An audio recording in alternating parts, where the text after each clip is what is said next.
Good morning, everybody, and welcome to the KickStart with Crystal and Joe Breeden, and I'm Nicola Firth from Knowledge Bank. So good morning. We've got quite a lot to get through this morning because last week was pretty eventful, to say the least. So we had 964 criteria changes last week, with some ups but mostly downs, unfortunately, on LTVs. So the number of criteria changes, this was up from 773 the previous week. So that's a lot of changes to get through. So the big thing dominating were the temporary LTV restrictions, and I'll come on to those a little bit later. We've had more clarifications on affordability for self-employed, the SEIS scheme and the furloughed workers scheme, and I'll come on to those. Some lenders showing their hand, which is good. And also we've seen the first lender that we're aware of, so the first lender to change it on Knowledge Bank, publicly state that they'll accept remortgages from customers who have previously taken payment holidays. So that's good. So I will come on to that in more detail. So to get going with the information you need to know. Now, last week, Steve asked us, talk about kiss of death, asked us what we thought about 90% loan to values and possibly 95% in the questions at the end of last week's Kickstart. And that answer that I gave, haunted me for the rest of the day, because we said that, there's no reason now that they shouldn't come back into the market. But what happened is lenders didn't come back in quick enough, and that left other lenders really, really exposed to the 90% stuff. So the big boys, the Halifaxes of the world, they stayed out of it. And what happened was that it was just like a landslide. So everybody got inundated. So we had Accord, Clydesdale, Earl Shilton, Furness Building Society, the Ipswich Building Society, and TSB. And in fact, TSB withdrew 85% loan to value, actually, so that was a bit lower. And Virgin, and they all withdrew their 90% loan to value products. Now, they were all very keen to say that this was just a temporary reduction. I think that's really important. So this is not the lenders that are saying they don't want to lend at 90%. They're just saying they're getting swamped. So, for example, if you look at somebody like Accord, they reported that they'd had their busiest 2 days in 17 years. And that was all 90% loan to value business. So from 2 points of view, from the point of view of being inundated with applications and affecting service levels for the 90% apps and everybody else, and also from a funding and exposure perspective, banks and building societies, that lenders just can't go to that risk. But they have said they will be introduced in the near future. Now, Coventry for intermediaries did launch a 90% loan to value range. So they've had, and I've still got a little bit of a fire sale on. So they launched that last week, and that was launched on Friday, and you've got until 8 p.m. tonight to get applications in. So if you've got any residential 90% loan to value cases, Coventry are taking applications for those. They've got 2 5-year products, both with the RCs, one with a fee, one without. So if you have a look at those, and if it's 90% you want, Coventry is your place, but only until 8 o'clock tonight.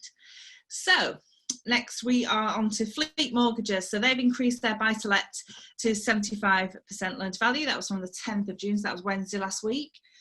Foundation home loans have reintroduced 125% ratio for limited company and normal buy-to-let.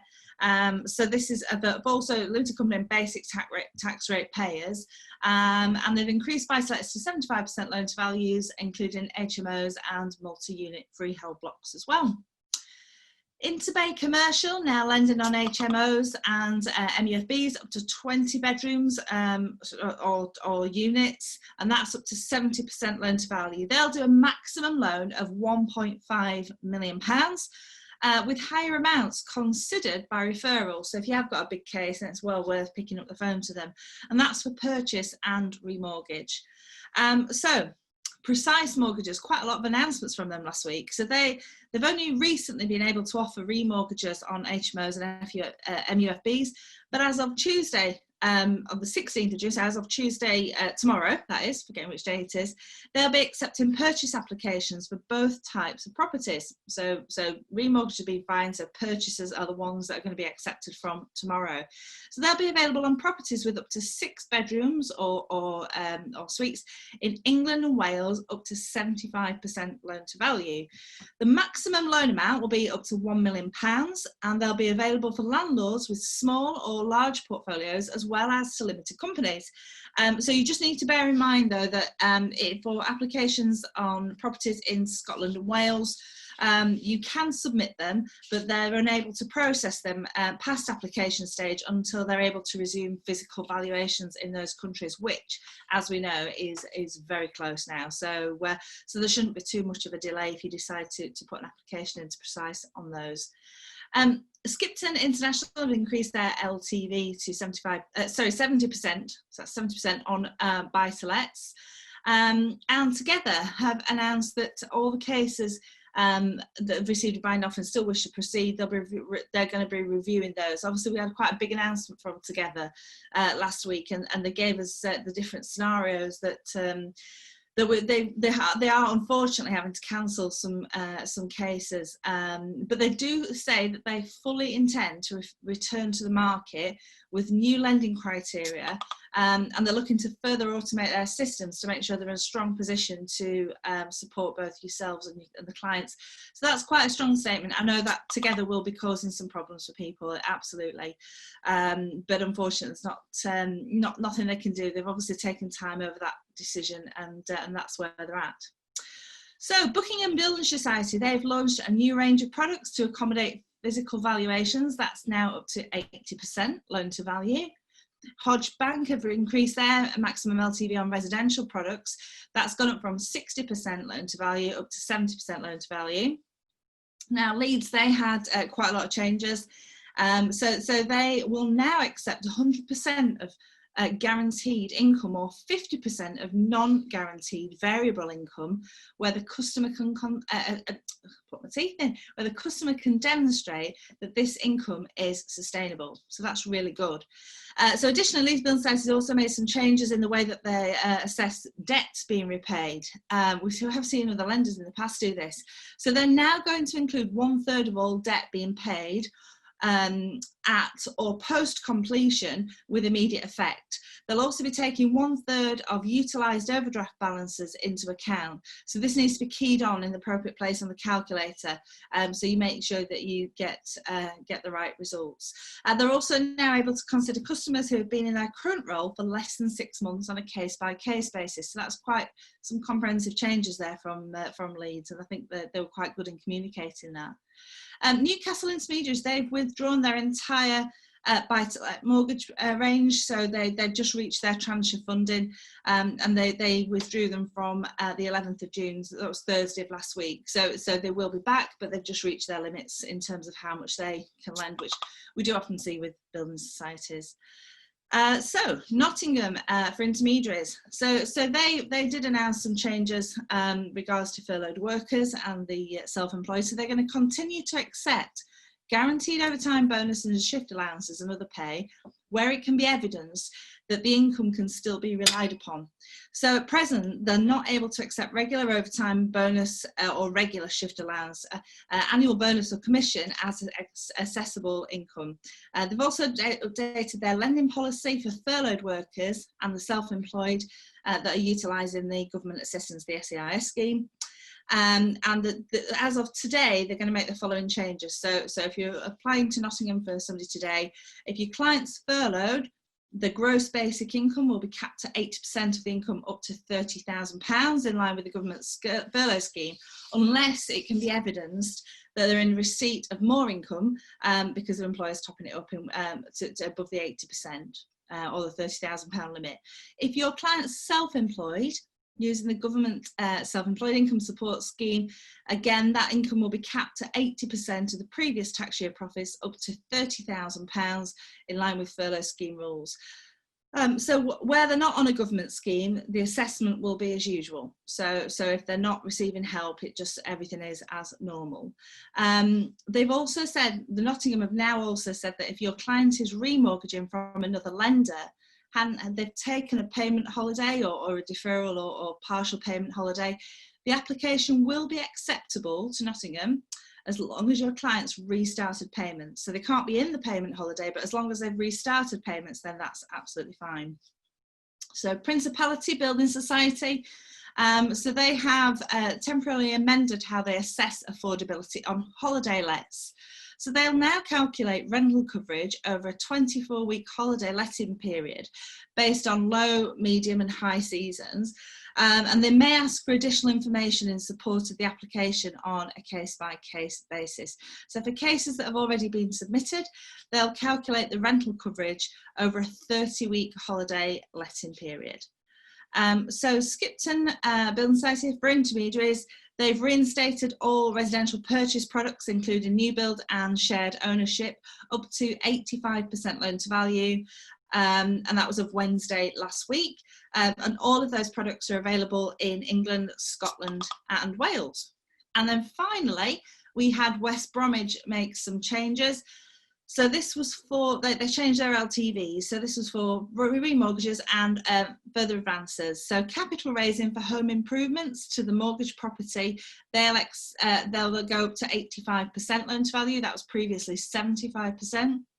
Capital raising to buy out a partner in conjunction with a transfer of equity, they're accepted now up to 85%. Previously that was 65%.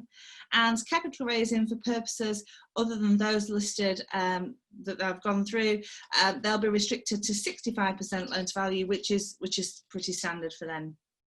So like I said, lots to tell you about this week. And then finally, our good news story. So Zoopla have reported that their data suggests that new property sales since the housing market reopened are close to pre-lockdown levels. So it's been 4 weeks now since viewings were able to commence, and the average asking price of the sale agreed in the last week was 6% higher than a year ago, and demand for housing is 54% higher than at the start of March.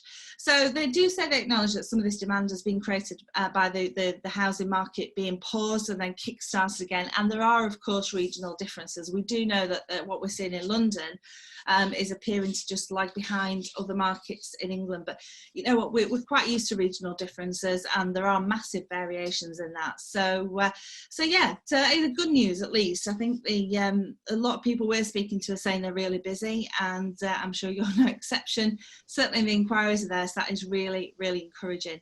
So that's it from me. So I am going to hand on over to Joe with some case updates.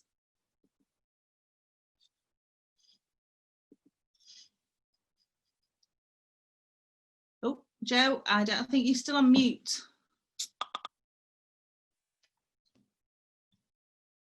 Oh, Joe's disappeared. Right, okay, so Joe has disappeared. So has anybody got any questions? Let's have a little look until Joe makes his return. So question from Steve. Are you aware that Monmouthshire Building Society have also introduced 90% residential mortgages in England and Wales from Friday, the 12th of June? Do you know what? Personally, I've not seen that actually. Our lender team have probably got that, and that's probably lurking around on an update today, but that's great. Thank you, Steve, for letting everybody know about that. I think that's the thing. I think and the more lenders that come out with 90% products, the more that will continue to do so, because it is one of those things. The lenders are all wanting to lend at 90%. They're not worried about it. It's just they genuinely are swamped with applications. So I think that's the thing. So that's great news. So Monmouthshire Building Society, 90% residential from Friday, the 12th of June. Fantastic. Joe, I think you're back. Are you back with us now? You're still on mute. No, I'm back. Technical issues mine this time. No, so listen, again, amazing. But it just seems a bit like that 90% market. It's a bit like the Okie right now. They're in, they're out, they're in, they're out. So, there is an element of contagion, I think, with it all. So just very, very interesting. As you rightly say, our feedback has been that it's a service issue and they don't want to be the only one lending at 90%. So we, I expect more movement on that this week. I think from my point of view, we've seen a raft of changes in the specialist market over the last 2 weeks. Last week was particularly busy. I think a big shout out to the guys at the One Savings Bank. I'm pretty sure they've got a roadmap of changes. So, my understanding is last week's changes are the first of many, and I'd probably expect weekly updates from those guys moving forwards to cater to demand and what they see in the marketplace. We've also had you mentioned the foundation home loans. Those guys have launched a Packager exclusive up to 75% LTV for on HMOs and MUBs up to 10 units at 3.79 today. So appetite is coming back. Packaging market being supported, which is great news for us and others in that space. In terms of deals of the week, we had a really cracking one, which is quite a complex transaction, regulated bridge last week at 60% LTV that we managed to place with Masthaven at a rate of 0.68. That was to raise funds to settle a divorce. It'd gone through court, and the husband, unfortunately, was given a pretty strict deadline to settle the estate by next week. We had to pull a deal together using 4 different buy-to-lets, 1 private primary residence, and the exit comes from sale of a farm in the background. So quite a complex deal, but there's definitely appetite still in the marketplace for regulated bridging. That's for sure. We've seen a spike on that at the end of last week. But the real good news story for us was Shawbrook on a MUFB deal, which was 8 units above a commercial property in London. Shawbrook offered £2.2 million on that. The property was worth £3.5 million. The customer wanted a 10-year fixed rate, so we managed to secure that at 4.64. So great work from the guys at Shawbrook there, and that absolutely was our deal of the week, and a nice one to get over the line. In terms of lenders, we've seen a great amount of support from LendInvest. Those guys, excelling on high LTV bridging, and they'll also do bridge to let as well, and look to discount the bridge if you're looking to term with them as well. So well done to the guys in LendInvest. They also lend in Scotland. I've mentioned foundation home loans, and just my one to watch this week is definitely around payment holidays and government loans. We're definitely seeing on the underwriting side, for pipeline deals, lenders asking about payment holidays on any property in portfolios, in their portfolios, or any government aid via bounce back loans, and are probably looking at a bit more closely at deposits and where that's come from. They're not keen on bounce back loans being used as deposits to purchase properties currently. So one to watch there. Make sure you're asking your clients about source of funds for deposit. And if there's a bounce back loan, just make sure that you're checking with your lender's sales desk before you quote that lender moving forwards. That's it. Raft of changes. I think 964 this week was amazing, and I wouldn't be surprised to see another 1,000 this coming week, Nick. I think you're right, and we've already seen this morning. It's started off with a bang. So it's I agree. I think this week we're definitely going to hear about the valuations in other parts of the countries. The hope would be that they just follow suit, isn't it, in Scotland, Wales and Northern Ireland, because they've already got a process and a protocol to follow. So that'd be good. But I think you're right. I think lenders still haven't fully shown their hand yet. I mean, we did have Nottingham Building Society that said how they were going to deal with sort of furloughed workers and SEIS, self-employed workers on the government scheme, but we've not seen everybody else show their hand, and we've also not seen everybody say what they're going to do about payment holidays yet either. So that's something else that we're expecting to hear. Chris Holmes asked a question. So maybe a dumb question, but is anyone lending to furloughed workers based on their full salary? I think that's a really fair question, to be honest, Chris.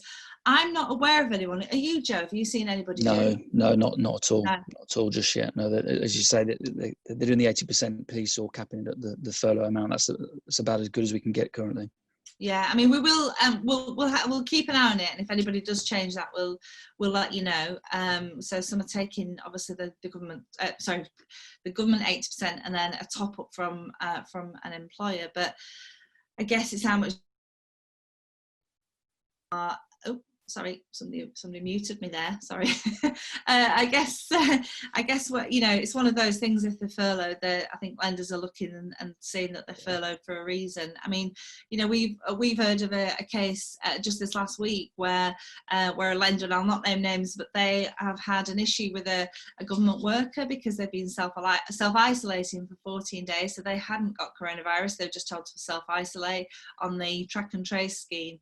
And because it was down as statutory sick pay on their payslip. They want to now see June's payslip, which is not due until obviously the end of June, and it's crazy because of course they're government employees they're getting full pay. I think lenders are perhaps just taking an extremely cautious approach to it. I mean, government workers are almost guaranteed, aren't they? None of them have been furloughed. If they get 6 pay, it's 6 months full pay, 6 months half pay. So yeah, it's difficult, really, really difficult it is. And of course they're being cautious. And what we are seeing as well is employers are listing self-isolation sick pay down separately to usual sick pay, because of course when they start reviewing employees and looking at how many days they've had off sick, you can't really include self-isolation in that, because they're being asked to do that, so that's not really a true reflection of their sick record, is it? So yeah, it's difficult for everyone, isn't it, at the minute, Joe? I think that's the and look, at it's changing, again in July the rules around part-time work change, for furloughed staff, so lenders are going to be looking at it. I hope that they start to see common sense and support some of these guys who are just a byproduct of this horrible virus, really. Yeah, absolutely. Does anyone else have any questions on anything from this week? Loan to values or anything else? Any more questions for anyone? I think it is all about the loan to values, isn't it? I think what we saw last week was just unbelievable. And as I say, it just sort of, once one went, they all went, didn't they? And I think it was, you could say it was reminiscent of 2008 in one sense, because we did see that, didn't we, in 2008? But then in another sense, it's just not, because the lenders have all said, look, we want to lend at 90%. We just can't lend to everybody at 90%. But that Coventry deal is still there for the 5-year fixed rates, if, and it is there till 8 o'clock tonight. So they're not pulling that. I mean, Coventry are pretty good with their pledges, aren't they? So that is there until 8 o'clock tonight. So if you've got any, I wonder how many they'll have received by the end of that. I bet they will have been inundated. But it's a calculated risk on their part, that they know they can cope with that level of business. So yeah, we've not heard that anybody's crashed their systems yet. So they are still doing that. One more question we've just had in, Joe. So from Peter, are there any lenders that will be happy with a self-employed applicant if they've taken a grant, been off work and only recently gone back? I think you'd struggle there. I think you struggle because, we're definitely seeing, as we touched on last week, lenders go deep diving into people's bank statements. So it's sustainability, has the business model been affected as a result of their illness? Have they lost customers as a result of it? There's a whole raft of nervousness around sustainable income there right now. So, my gut tells me you probably struggle a bit on that one, for now. And it's probably something to revisit in a couple of months' time, unfortunately. Yeah, no, I'll just coming back to Chris on your question about full salary. While we were on, I just sent our lender relationship manager a quick message just to say, is he aware of it? Because obviously he's a lot closer to the criteria on a day-to-day basis with his team than I am. And I've just asked him that question and said, is there anybody? And he's just said that NatWest, Leeds Building Society, Kent Reliance, HSBC, of 4 lenders, and there are a couple more as well, but they will look on a case-by-case basis if the employer is topping up. So I think those guys are probably worth a try, Chris, if they are, because they're looking at them on a case-by-case basis. So that's, and again, I guess that goes back to what you just said, Joe, about the self-employed, that they're looking at the industry that they're in. Is it sustainable? Is it one of the industries that have gone back today or gone back previously? Or is it something, I'm guessing that if it's like travel, tourism, maybe restaurants, bars, that kind of thing, I think they're going to be a little bit more wary because obviously they're a little bit further behind. But check those out, Chris, anyway. It's just a few to go out there. So brilliant. Great. If nobody's got any questions, I think that's that for this Monday's Kickstart. So that was a very comprehensive roundup, very busy week, and I think we're going to have another busy one. So we will look forward to seeing you. Have a great week this week, and we'll look forward to seeing you next Monday morning. Yeah, I hope you're all busy. Take care. Thanks, Joe. Take care. See you soon. Cheers. Bye. Bye.